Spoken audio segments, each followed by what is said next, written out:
We're going to call to order the City of Las Vegas Parks and Recreation Advisory Commission meeting. We're at City Hall. It is April 7th, 2015, and our time is 4 o'clock. 4 o'clock exactly. Items listed on the agenda may be taken out of order, presented. 2 or more agenda items for consideration may be combined, and any item on the agenda may be removed or related discussion may be delayed at any time. Backup material for the agenda could be obtained at the city clerk's office. We need now number 2, announcement regarding the compliance with the open meeting law. We are in compliance. And would you please call the roll? Yes. Vice Chair Buckner? Here. Chair White? Here. Is excused. Commissioner Armenian? He's excused. Commissioner Lee? Here. Commissioner Acker? Here. Commissioner Bastian? Here. Commissioner Lopez? Here. Commissioner Sherman? Here. Commissioner Foger? Excused. Commissioner McCurdy? He's excused. Commissioner Thomason? Here. Commissioner Thompson? Here. Commissioner Becker? He's excused. Commissioner Tabor? Excused. And Commissioner T. White? Here. And we'd like to welcome you to the commission. Thank you. You want to let us know a little bit about yourself and Oh, what you yeah. represent? Sorry it took so long to get here. It's kind of like, we got told in November, but I never received anything, so I just kept sitting back waiting and waiting and waiting. And finally, Stacey Cantor called me up. I am the business management secretary treasurer of Labor's Oak Lake 72, which is also known as the concrete highway local here in town. We do the hotels and the roadwork. Been a Las Vegas resident for almost 20 years. Originally started coming to Las Vegas in 1984, and I probably should have stayed back then, but I'm going to go back and finish my roots in New York. So, We've never known you. again, I apologize for missing so many meetings. I'm not one for missing them, but I appreciate being here today. Well, you've come on board at the precise moment that we are really a commission, according to the city council, so welcome. We are on item number 3, which is public comment, and during this portion of the agenda, public comment must be limited to matters on the agenda for action. If you wish to be heard, give your name for the record. The amount of discussion as well as the amount of time any single speaker is allowed may be limited. Do we have anybody from the public that would like to present during item number 3? Seeing none, we will move directly to item 4. This is for possible action to approve the final minutes by reference of the regular meetings of January 6th, 2015 and March 3rd, 2015. And I have a motion from one of the commissioners. Are we allowed to have a discussion? Well, we should have a motion before we Oh, have okay. discussion. I'll make a motion to approve both Sex. minutes. A second. All right, discussion. Yeah, I just wanted to mention that I was glad to see that we included in the minutes that Chair Malcolm White had addressed the issue of office personnel and how they were referencing people in reports. And I just wanted to, I don't know if it's appropriate at this meeting, but I just wanted to see if somebody could follow up in the city of Las Vegas to see if we could have some diversity training or some type of sensitivity training for office personnel in terms of when they write reports. I was just wondering, because we were witness to that, if we could move that to a proper level. Would you like to address that on behalf of the staff or perhaps the attorney? Is this an item for future meetings you're talking about? Well, I just, I found that it was disturbing that the report that was written by office personnel did mention people by ethnicity if they were African American, but if they were not, did not. And I was glad to see that Chair White addressed the issue, but I just thought that we should follow up with office personnel in terms of that type of thing so that it doesn't happen again. For some clarity, the item she's referencing was the report from detention and enforcement. What does that have to do with the recommend approval. Well, because I was really glad to see that it was documented in the minutes. I didn't know how that was going to be addressed, but I think that because it's referenced in the minutes, that we should also take it to the next level. I could actually offer, I actually had an exchange with, email exchange with Chief Freeman, about making sure that we, when their officers are making their presentations, that they provided it up front. That was one thing, the information as early as possible, and that they try to, stick to that. What are the trends? What's that 30,000 foot level, I guess, that the board should really focus on, or policy orientation. The chief and I both attend Team Las Vegas meetings. There's been a lot of discussion recently about our what used to be biannual training is now going to be annual training. A lot of it has to do, and that's for all employees. So our marshal staff as well as our staff, any staff, and it's going to become an annual training beginning this year. So I think a lot of those issues will be addressed in that training, but I'll have a follow-up conversation with her as well. Thank you.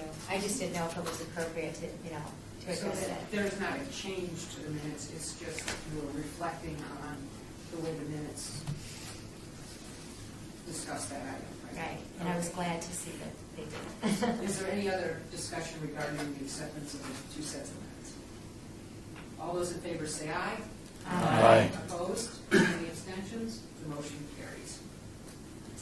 We'll move to item 5, which is a report for possible action by detention and enforcement regarding park issues at city facilities and parks in all wards.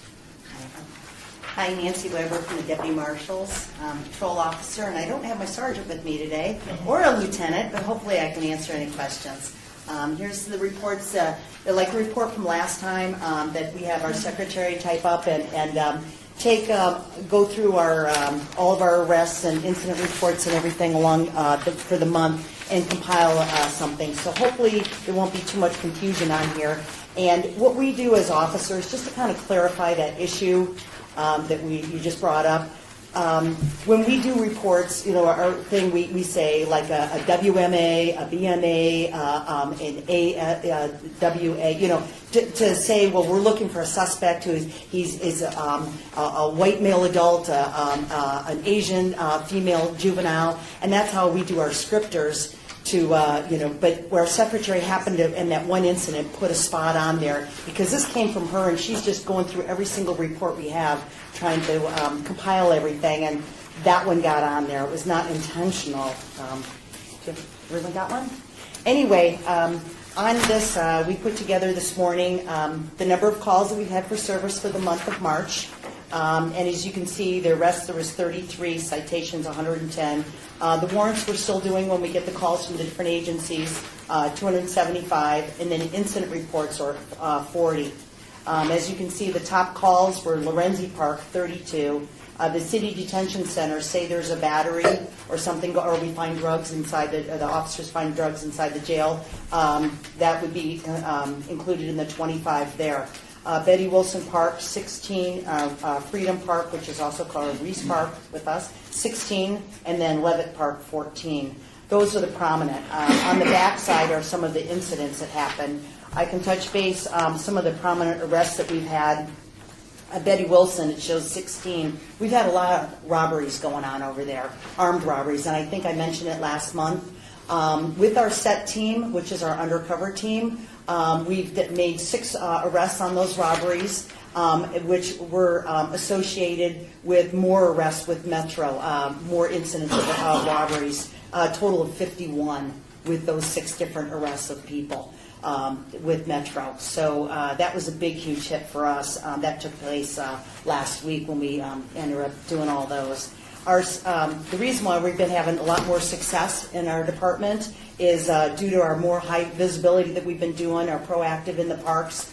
We have the park ambassadors. They're the eyes and ears for us. They report a lot of calls, a lot of incidents that they happen to see. We're also advertising on TV. We're on every channel now, putting out, if there's an auto burglary in the park, we'll put down pictures that we have of the suspects that we get from, say, 7-Eleven, because the credit cards are usually used right away. At the nearest Terrible Herbst or whatever, they use those cards, and we get pictures of them immediately, and we've been posting those on television, and we've gotten a few tips on those. But usually, because we get those photos right away because of the credit cards and the businesses that they're attending to, we've been catching almost every one of those with the robberies and the burglaries. But there is a big rash of auto burglaries going on, mostly in the Northwest parks right now. In particular, Bunker, Centennial Hills, Kellogg's Air, and Betty Wilson. We've also been doing a lot of DPAs, which is directed patrol activities. We find an incident or something that maybe someone in the public's reported that's bothersome to them in the parks, and we've taken initiative where we take maybe 8 or 10 officers on a Wednesday day or evening and hitting those areas hard and make an arrest that way. For example, we had a complaint over at Angel Park that they see people in the going in the tunnels in a wash area. So the evening shift went out last Wednesday night and made 14 arrests. Found quite a bit of drugs and graffiti going on in there. A lot of spray paint cans, things like that. Let's see, no copper wire recently, so maybe the price of copper wire is down. I'm not quite sure what's causing that to happen, but that's been happening. This week, in the next couple of weeks, we're going to be working with the undercover team, the set, on Charleston Heights Park. I remember last month I mentioned how they were climbing on the roofs of Charleston Heights and doing a lot of damage. The juvenile disturbances from Brindley Middle School and over at Hears Park also. So we're going to be hitting up Charleston Heights undercover, also Betty Wilson. Both of those for a lot of property damage and malicious destruction. Let's see, some of it, we've been finding a couple of homeless people. Our department's met up with the code enforcement and rapid response, businesses in the areas where a homeless person might start setting up camp in the back, like a car detailing business over by Rotary Park. We've joined with them, and we haven't done arrests necessarily, but we've cleared out those areas and given help to those people so that they have a place to go, so they don't have to be living behind the gas station or whatever. Let's see, Lead Animal Shelter, Sunday I believe it was. We had a subject come in and wanted to get his pet back, and he didn't have identification. We tried to work with him, but I think he was suicidal. He threatened to blow up the place. He was arrested. I think there was some mental illness involved in that, but he was charged initially with a bomb threat, concealed weapon, and a P&P violation, and he out of Carson City, which they want him transported up there for. Let's see if anything else that would ring a bell here. Bunker Park, we've been finding drugs in there. We've been hitting it up during patrol and finding them in the restrooms, making the arrests there. And let's see. I think that's kind of covers the main highlights of the month. I noticed on one of the major television stations, Kellogg's Air was named because of so many break-ins of cars, and a reminder by the new staff to please don't leave your valuables in the car. Don't let anybody see you unload your things and put the purse. I preach that every day, and then people still do it. But yes, sir. No, that's here. Here, have one. You had made a comment about the copper, so we want to commend all the law enforcement for working with some of the recycling agencies to prevent copper theft profiting. So it is part of from what I heard your department say, probably almost a year and a half ago, 2 years ago, that they were starting to partner with those recycling agencies to prevent them from just arbitrarily turning in copper that looked like it was stripped from city facilities. Sure. And I believe the city marks their copper so that it can be identified as belonging to the city. So that I would probably relate to the lack of or the discontinuing of copper theft. Yeah, when they know that they're going to get caught because we're working with them, and yeah. I have a question. I don't know if you would know the answer to this, but for Firefighters Park, it says one arrested for parole violation. Do you know why they would arrest somebody for that? Was there something going on in the park? Or? This was not my call, and I'm not familiar with it, but I'm assuming that the officer was there and there was something suspicious going on, so they contacted the subject and maybe interviewed him and maybe ran him as a common records check and found out that he had a parole violation, and he was arrested for that. It was actually for burglary. So a lot of times if we come across somebody, we don't necessarily see them doing something wrong, or maybe they are doing something wrong. We start doing our investigation, and we may run them in the computer and find out that they have warrants. So maybe we can't get them for something that they're doing at the time, but we can take them in for their warrants. It's a reason to contact. If we see something suspicious, or we get a call of something from a citizen doing something, they're doing something suspicious, and we can make contact. If we don't witness it, a misdemeanor has to be done in our presence. But we can do an investigation and dig a little further. And if they have a warrant, then we're going to take them in on the warrant. Unless, of course, if they have children, things like that, then we're not going to take them on the warrant unless it's something severe. But we try at all times. If, say we're doing a traffic stop and the person has a warrant, it's just a traffic violation warrant, say they owe the city $300 or something like that. If they have children in the car, we're just going to give them a warning and give them a card, a blue card, to tell them to notify the city and take care of the warrant. We're not going to arrest them when they have children in the car and then have to take the children to Child Haven.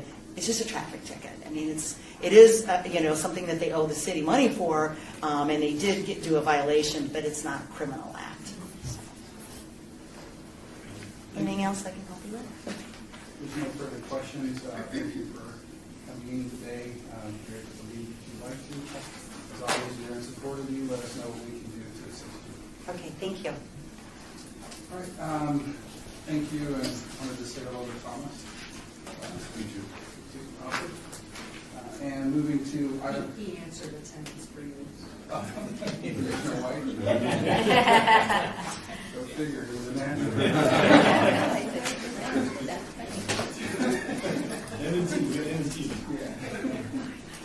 All right, so we're going to move on to item number 6, so recently holding this item, correct? Yes. So report for possible action regarding the Department of Parks and Recreation Park Ambassadors Program, all awards. Turn it over to Stephanie Richards. She has really kind of managed this program for a long time. So 20+ years. I've been honored to run it. she has a presentation she's going to make and answer any questions. I'm going to pass out. Is Stephanie correct? Yes, sir. And you think you're like once or twice? I have. Either that or I'm wanted. No. Let me, sure. And I brought some park ambassadors along with me. This is Diane Stowell and her husband, Lenny.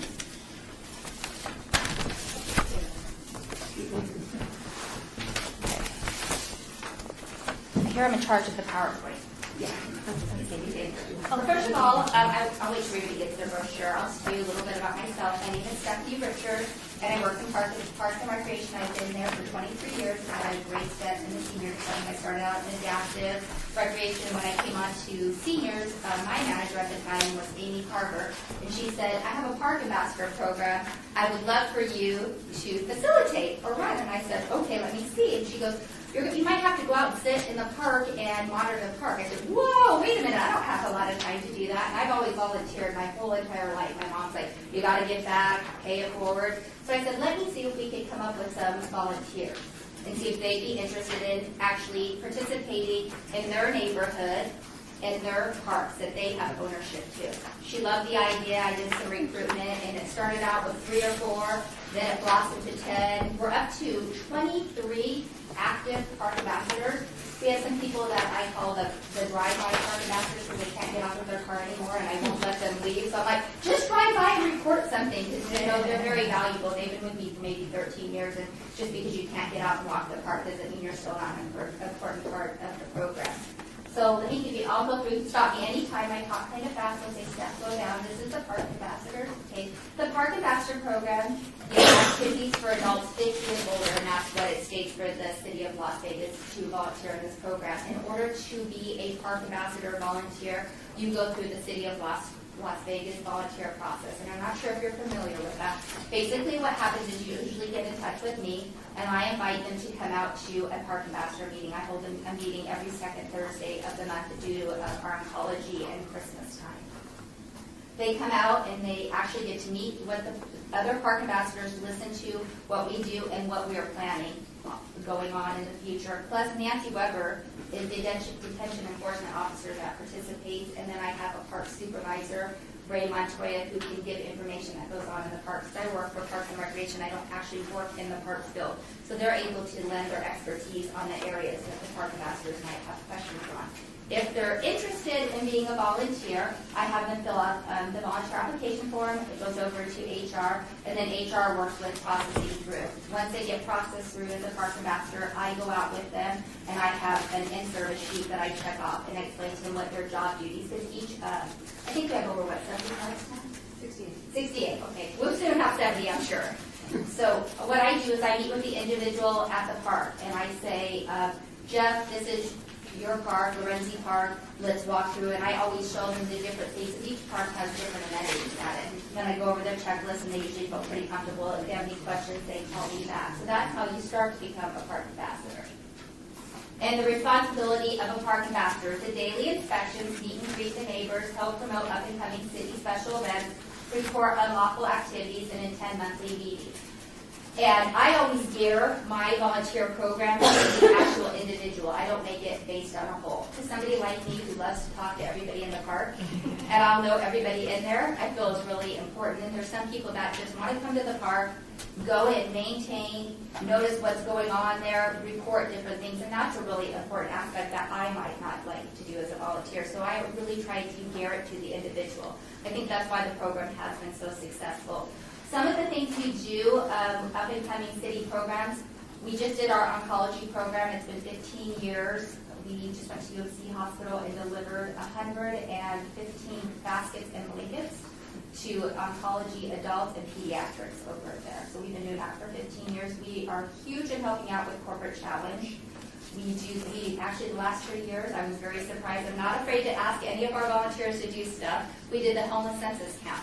Wow. And so I was impressed. There at midnight, we were out there. I was with them with the baseball cap on. So I'm never afraid to, I don't want to tell anybody when they ask me, is this something that the park ambassadors want to do? Because I said, I'll bring it to the table. If they're interested, we'll go for it. I like to do things out of the box.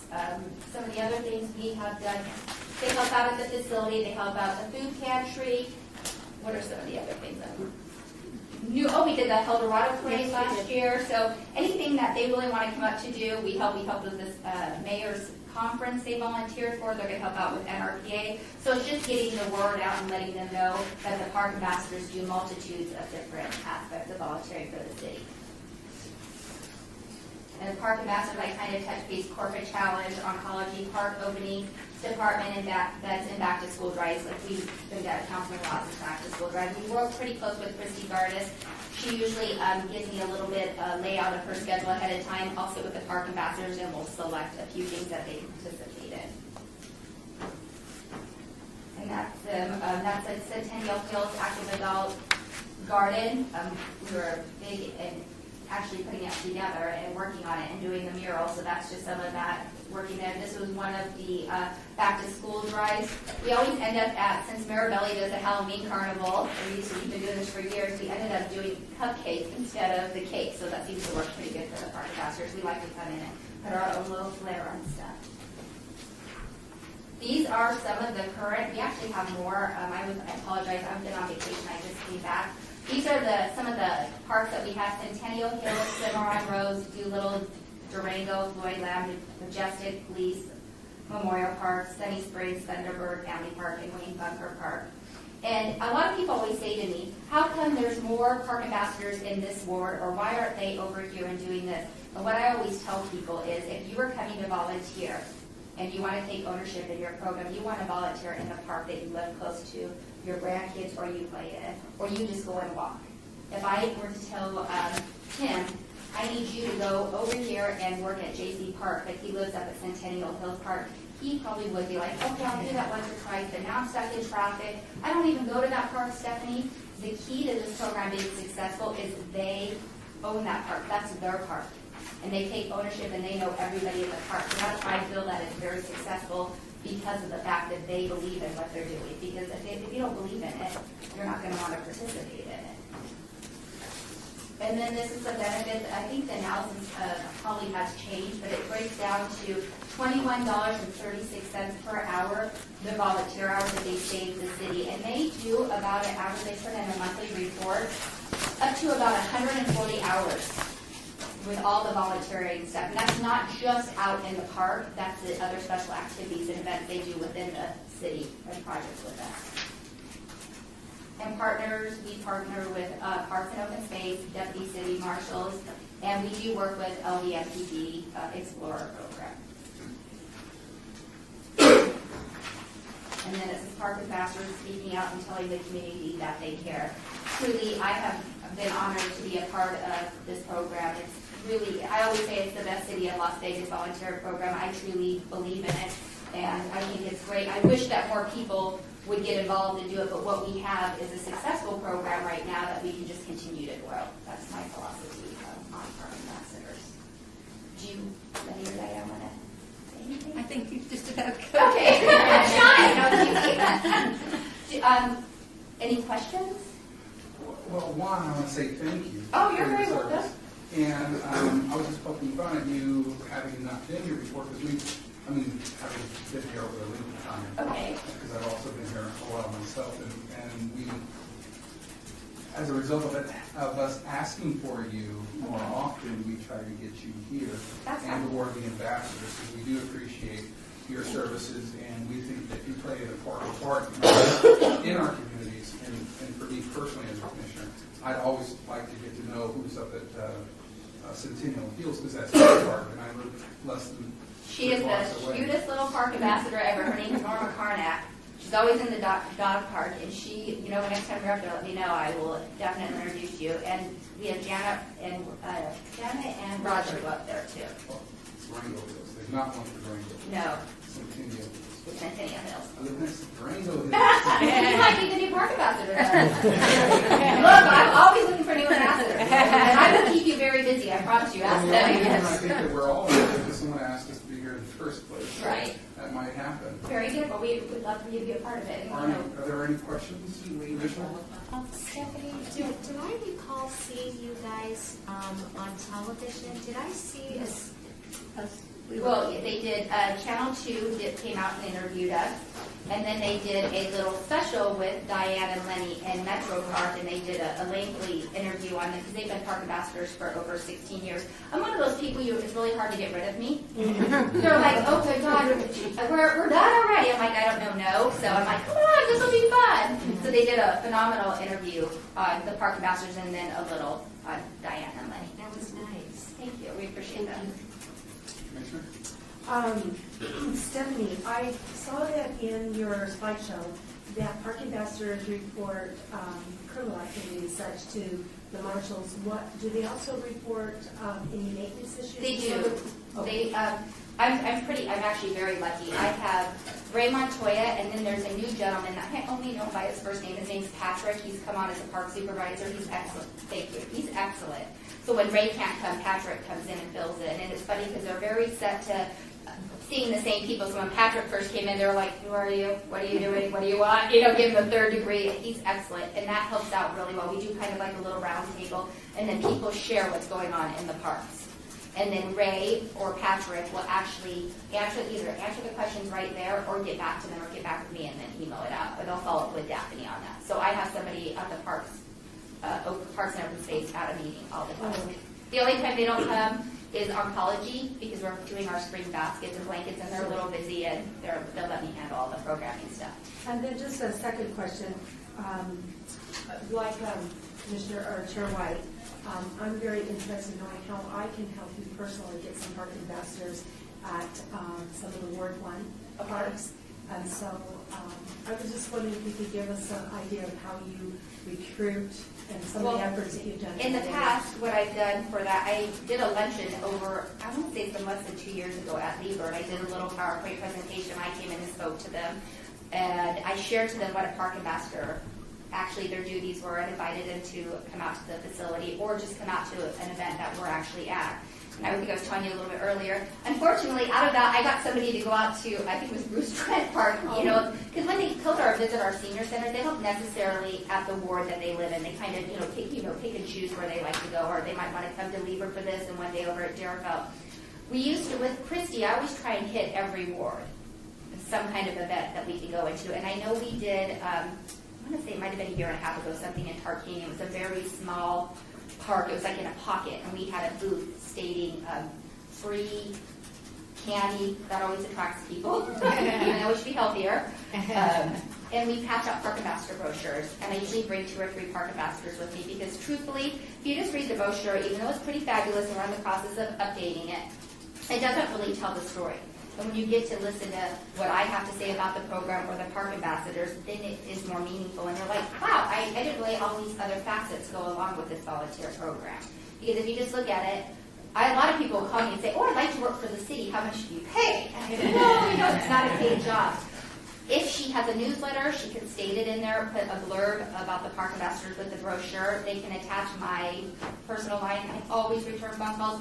Even Kelly, I'm on vacation. She's like, I know she's going to be checking in. I really believe in what I do, and I truly love it. So even on my vacation, I do follow up, and I do believe in calling people back and giving them that personal touch, because we always get that automated. Let me press 3, what 2, and then you don't get that individual to talk to. So I do always follow up. And then when I'm done with the process of the city hall, when they go and process it as volunteers, I do follow, and I always send a thank you card. So I don't email, I usually thank you card, and that really throws them for a loop. Whoa, I got mail. Yes, you do. So it gives that little individual the special touch, and that's what I would tell you is if she has a newsletter, I can work with you. If Christy has something coming up in Ward 1, I can look at doing something. I try not to, I'll be really honest. I can be out working every weekend. I choose not to do that for a couple reasons. I still have a life. I have young children on my own. But I also don't want to overwork my volunteers. When volunteer work becomes a job and tasking, it's not fun. So I try to pick and choose with them what activities will be more beneficial to the actual program and still try and get the word out with the park ambassadors. So the worst thing to do is go to an event and you're standing there and there's nothing to do. And my park ambassadors, I have to tell you, they are the most active people. We were doing Corporate Challenge bike race and they were flipping and changing tables and I'm like, whoa, we're not running this. And they're like, oh no, we are. I'm like, so I would love to see them in every ward. If there's an opportunity we can go out and speak at it, I think that makes a big difference. Just the fact that you're inviting us here should be able to have you guys articulate a little bit the program more, to be able to share this is more than just going to the parks. You're doing an oncology program, you do Corporate Challenge, you volunteer in the city.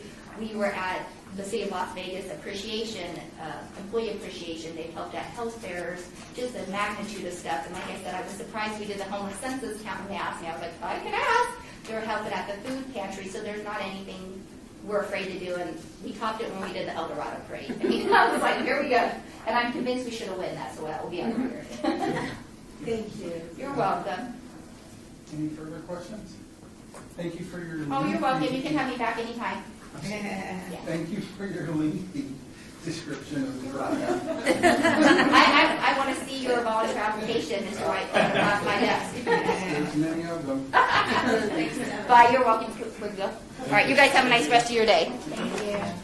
So now we'll move on to item number 7, discussion of possible action regarding the Park Director's Advisory Commission bylaws. All wards. Thank you, Chairman White. Kelly, I believe, has sent these to you on the heels, of course, of having the ordinance amended to provide clarification and ability to adopt bylaws. And this is a process that I understand started and stalled about 2 years ago. So we don't expect you to do any real work tonight other than make sure you have a copy in hand, you have an electronic copy. Start looking at them, thinking about the reasons or the approaches that you want to take with those.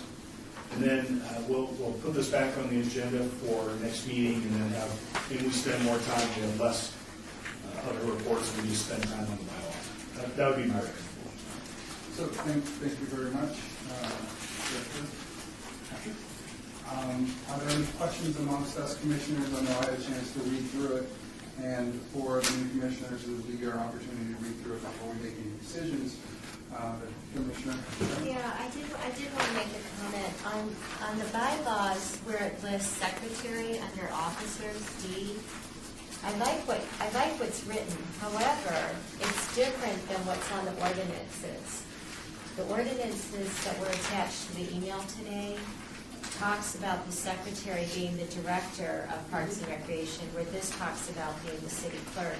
I just think that we should try to tighten that up. I don't really like how it's written in the ordinances, but I don't know if you can change that.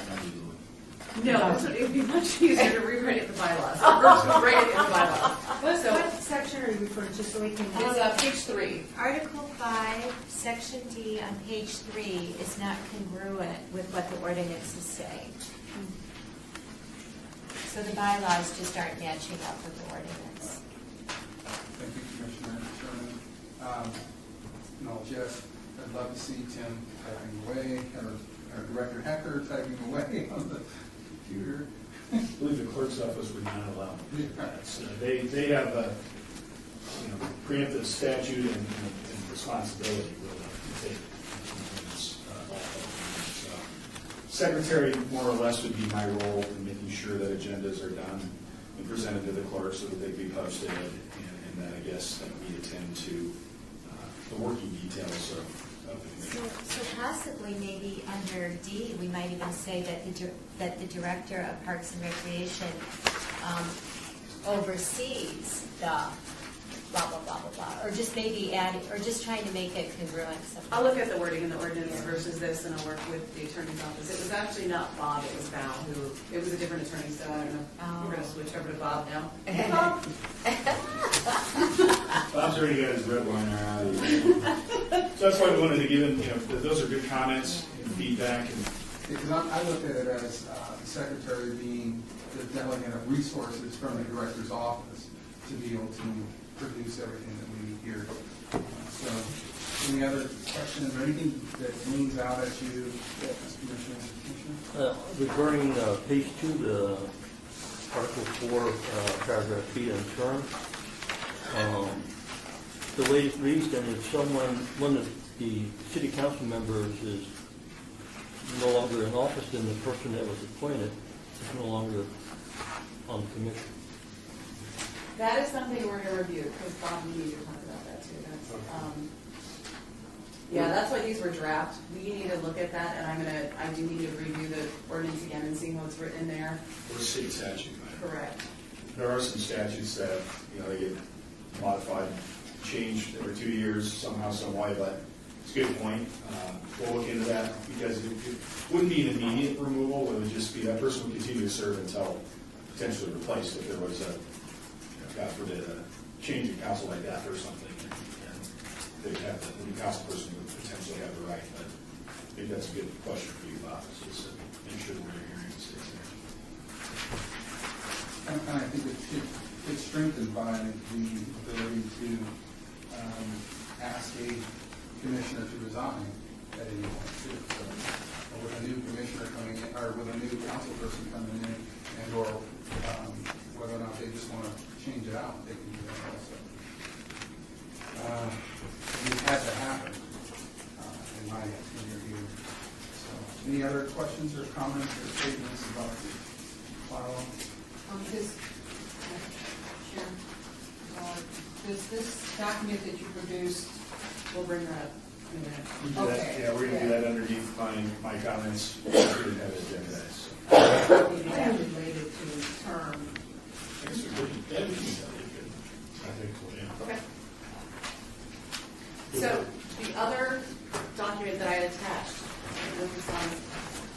with the way the ordinance was approved by council, there needs to be 2 representatives from each council person and 3 from the mayor.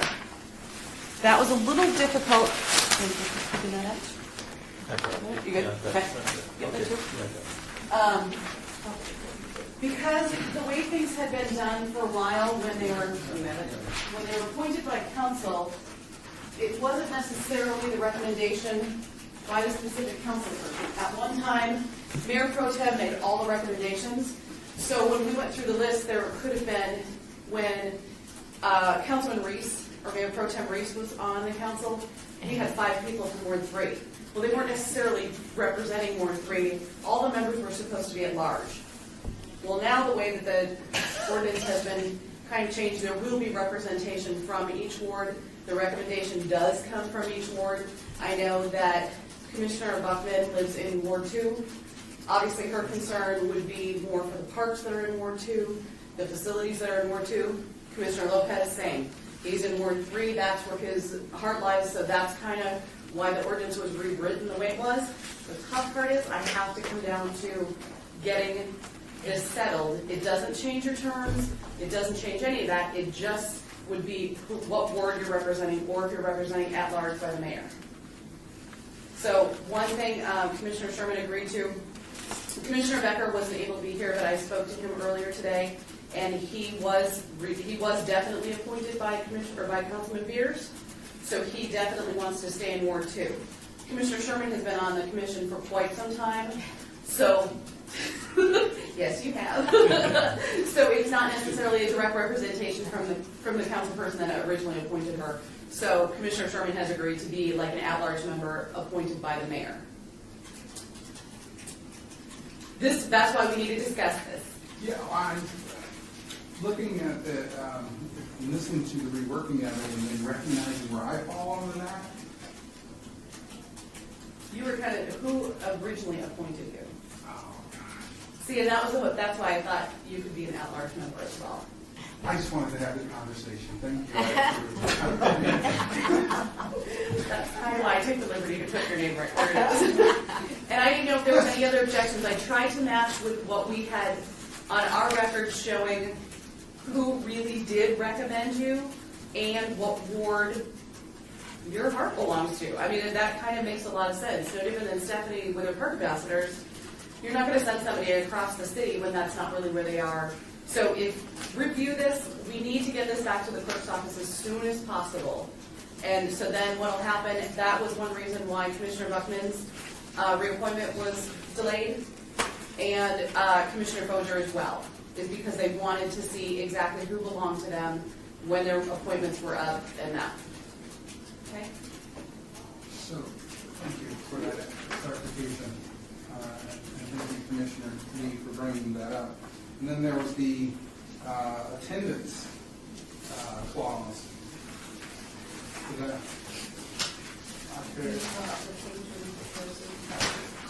attendance clause, I can take any help that anybody wants to give me.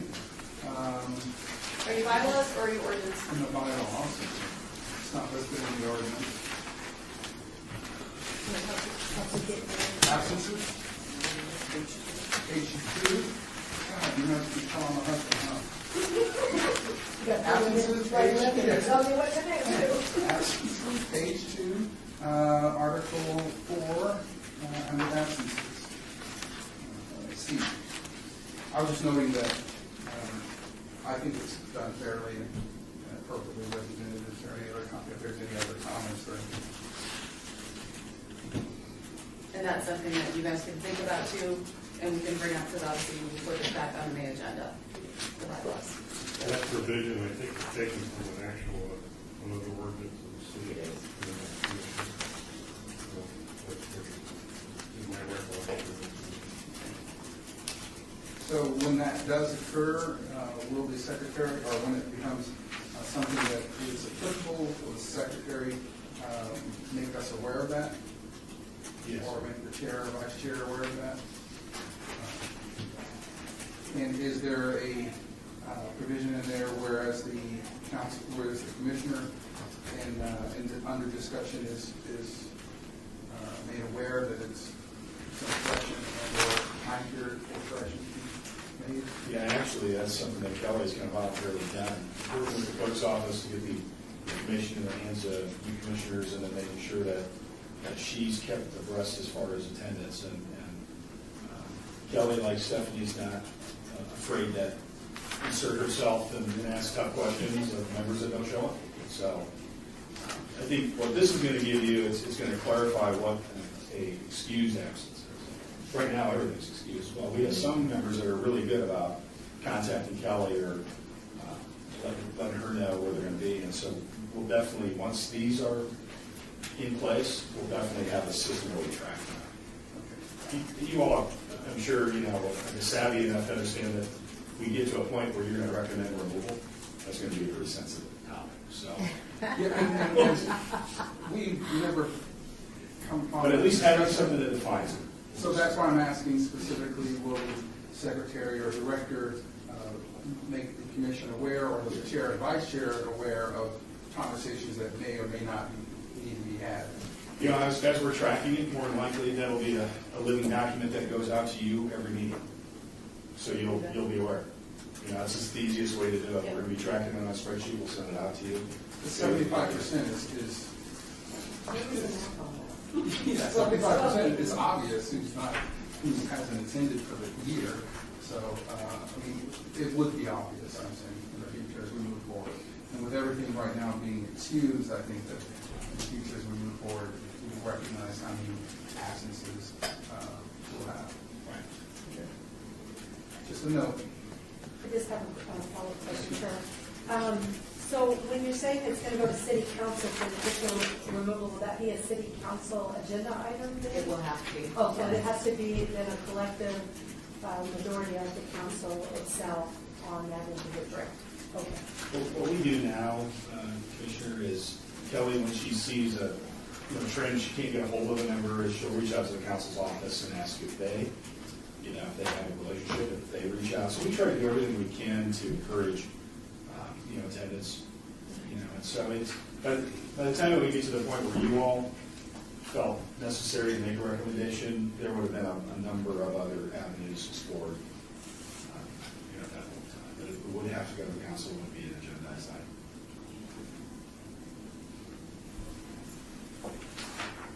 Okay.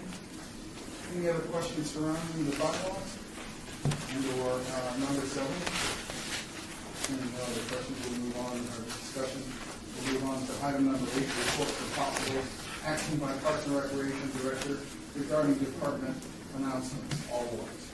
Thank you. Before Kelly just asked if you don't have a hard copy of the newly adopted ordinance, if you would like one, we do have some extra copies. I killed a lot of trees. Yeah.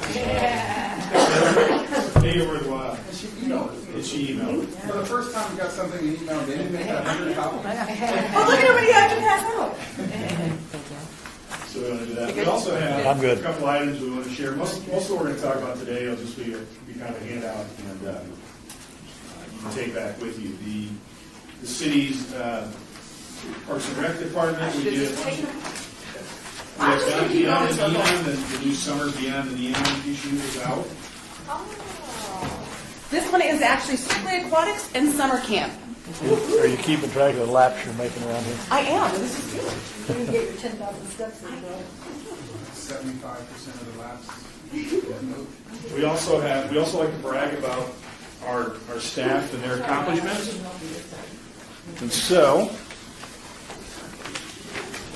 we have publication out of the city manager's office. There were 10 pages. We only took up half of it with Parks and Rec related items. Our cheerleaders at Mirabella. That's surprising.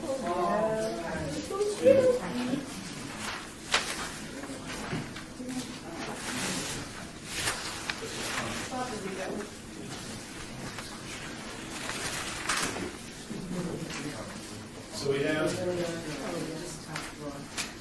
have that. We also were action team as far as our aquatics. Cheerleaders, we have aquatics. We didn't keep a copy because I want to make sure you all have copies. And then also the parks operations and maintenance, our park staff as far as preparation for Mayor's Cup. How great the facilities look, how great that tournament has been for this community. We'll be announced as well. So we kind of own February and March.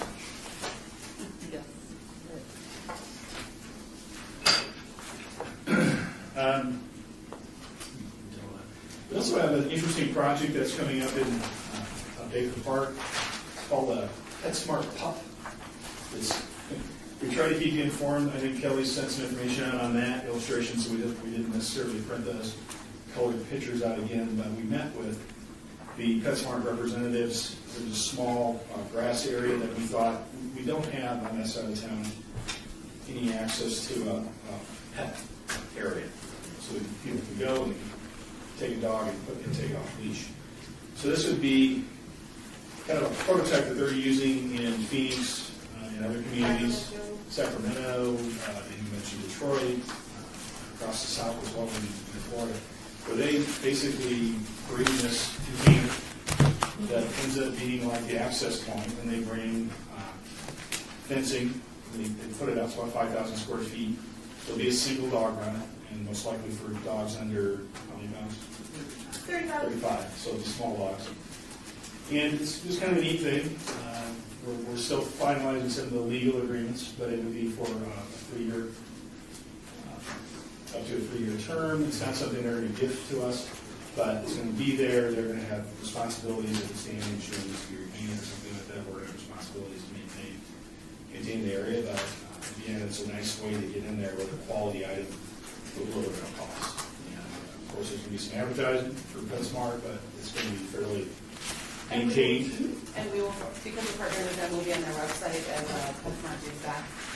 So it's a good partnership. It really is. The councilman's office was good enough to get information out to some area residents or HOAs that they work with in the area. So they got that information out. Councilman Kaufman's office has supported this as well. So they want to have this thing installed and ready for ribbon cutting in early May. That coincides with PetSmart having a so they'll bus up their people and bring them out. It's kind of innovative, out of the box kind of thing we're trying. We try to do that with Kaboom. They're a national organization that try to encourage cities to invest more in children's play areas. Out of Washington, D.C., we used to make that one work. They had some pretty stiff requirements for that agreement, and we needed to have an not-for-profit in line that was willing to take on some potentially arduous liability issues, so we weren't able to make that work. But again, we're not afraid to tackle and try some innovative ways to try to get some services out to our community. So really all I had prepared, and you know we have a resident that would like to speak about Baker Park at the next public. Just a couple of follow-up questions. Did we talk about the mayor's thing or something that you want some commissioners there, or what is the current, what's it called? Is the mayor's got a term? No. Was it? We had talked about something. Corporate challenge. Oh, corporate challenge, yes. Did you think about that at all? Did anyone participate? Or It's still going on. It'll go on into May. If you go on our site, there's back evidence. I'd asked. I know it sounded like I was kidding, but we were going to play flag football. Yes, Tim and I are playing flag football next Tuesday at 6 o'clock at All American Park. And I asked that we put that out so that we could all come and laugh. I mean, Don't laugh. It's real. That's out. Emily Lester, the only girl that caught fast. I would like to remind everybody. They need a cheerleader. Are you available? I was sincere about that. Tuesday night, what did you said? Tuesday night, next Tuesday at 6 o'clock, All American Park. We're going to be in bright orange shirts. You can't miss. No. So if I could direct staff to send us a reminder. Absolutely. I don't know if you're And or if there's anything else that I want to remind the commissioners, that if there are any interest in there, to show up as ambassadors for the Parks and Rec Commission. I'm going to try to encourage that, continue to encourage that. It's a great event. We believe it's our signature event. It really brings the community together. I participated in a few activities thus far. It is sports, so there's great camaraderie with the other teams. And, so yeah, if you get a chance, it goes into May, and there's a bunch of really fun sports still left. And we had talked about photo ops for our current youth athletes to, was it to decorate the buildings, or was it some type of marketing? Well, it's marketing, and they're going, I think they've got the shots set up, and they've got the models. They ended up using a lot of city employees and their kids, I think. A lot of it has to do with if we go out to tournaments and whatnot, we don't get people to sign waivers. It's hard to use that in commercial photography. Well, employees and their kids is just. Right, They're residents, we're all residents. So I just wanted to get some feedback on that. So it's going well. Thanks for asking. Mr. Chair, in my great affiliation board, I noticed that one of the very recent council meetings during talks of Parks and Recreation funding, the Ward 2 is on the docket to receive a park way west of the 215 in the Paseos Village, I believe, in Summerlin. Betsy Fretwell had mentioned that as part of a long laundry list. Of course, it wasn't in priority order, because I remember Ward 1's meeting was going, oh, I'm first on the list, and she says, it's not, that was alphabetical, that was not necessarily in the order. So we had talked about a Summerlin Park, I think at the previous meeting, and so I want to make sure that we get something, and hopefully a dog or pet component will be part of that. Can I just say that Summerlin parks do not have dog parks? Right, so the city park, Should have that. yes, when I questioned the Summerlin higher-ups, they told us that if the city owns the parcel, which they will give to the city can carry the liability for having a pet facility. So when Betsy mentioned that, I went, oh, Yeah, that list is going to be developed over time. They're going to try to remedy what they feel are underserved pockets based on our planning department's analysis per capita or distance. And so there are still a few pockets out there, over in some of the historic areas of the community along the Las Vegas Wash. But as we get closer to seeing where those projects are landing in that priority list, we'll make sure that we keep you informed on that. You, of course, can have as much influence as you can with your council members to try to have them recognize your priorities and concerns, or those of the people that you talk to as well. But that process will be ongoing over the next several months. Even when they adopt the CIP plan in May, I doubt that will be the final discussion on that. So, but it's good as to long keep as it. we're finally listed, that's the main thing. That was our plan this year in the CIP, is to get a lot of projects just listed and identified. There was so much deferred maintenance that's going to be addressed that will consume a lot of that bond if it's sold.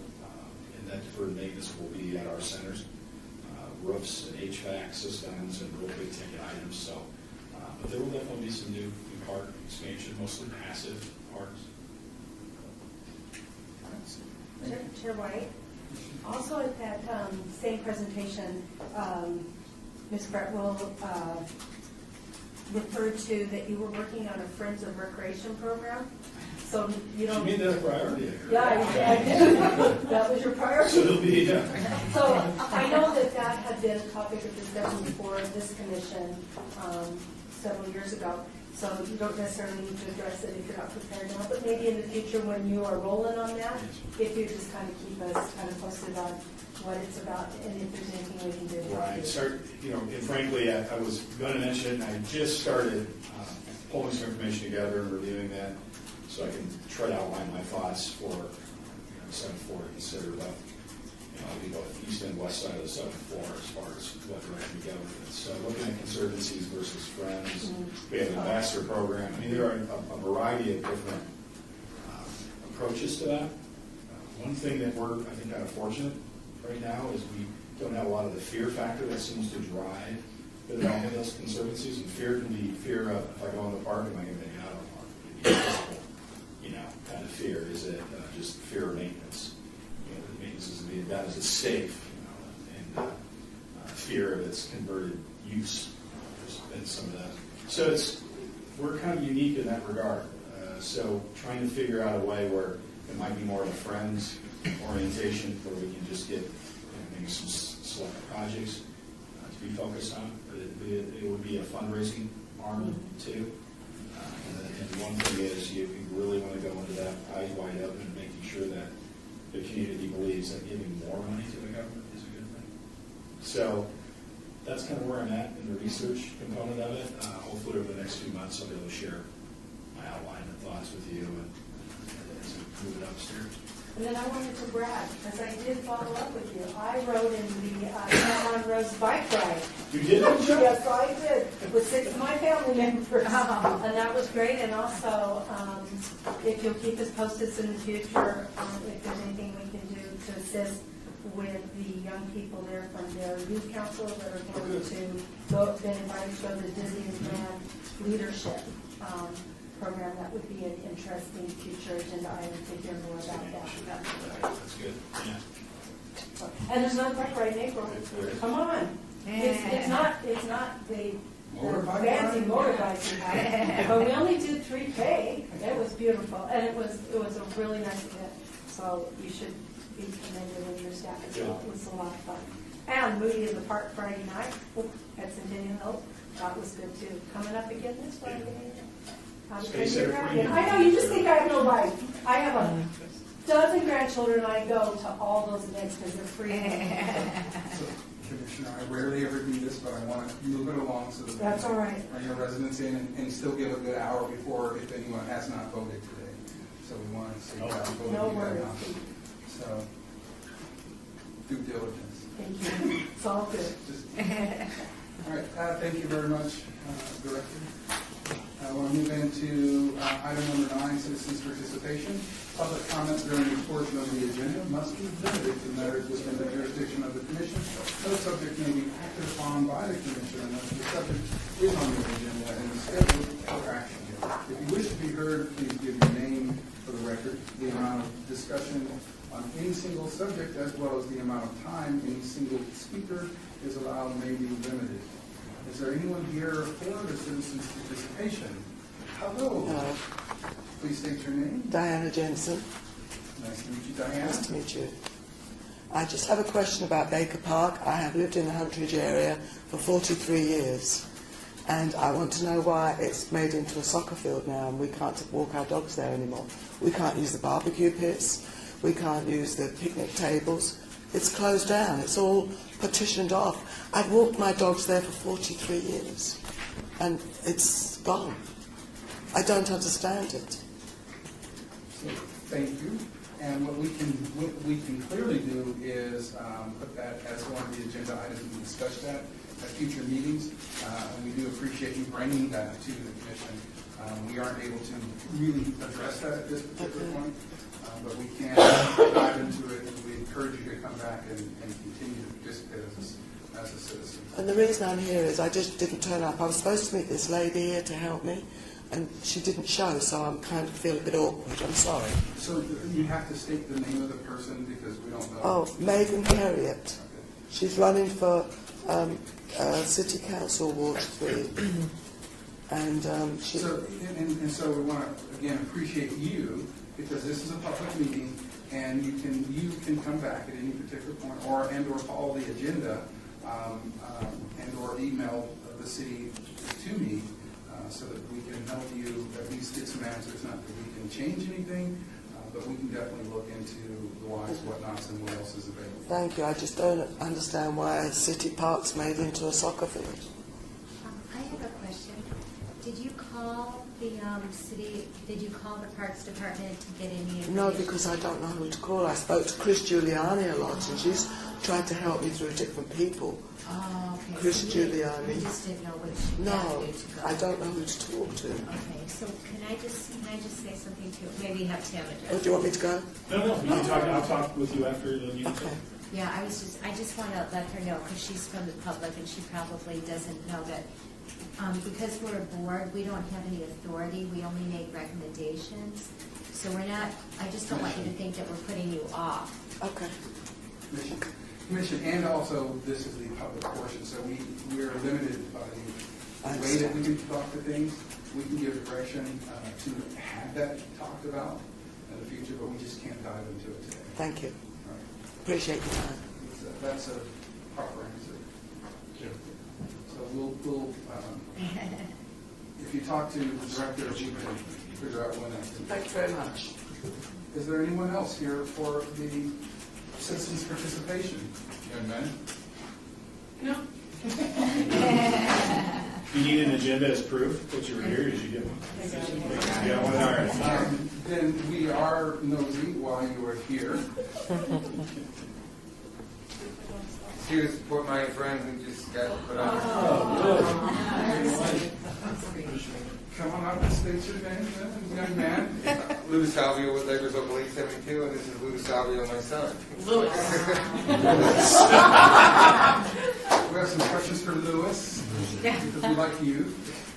How old are you, Louis? 12. Well, thank you for coming to our meeting today, Louis.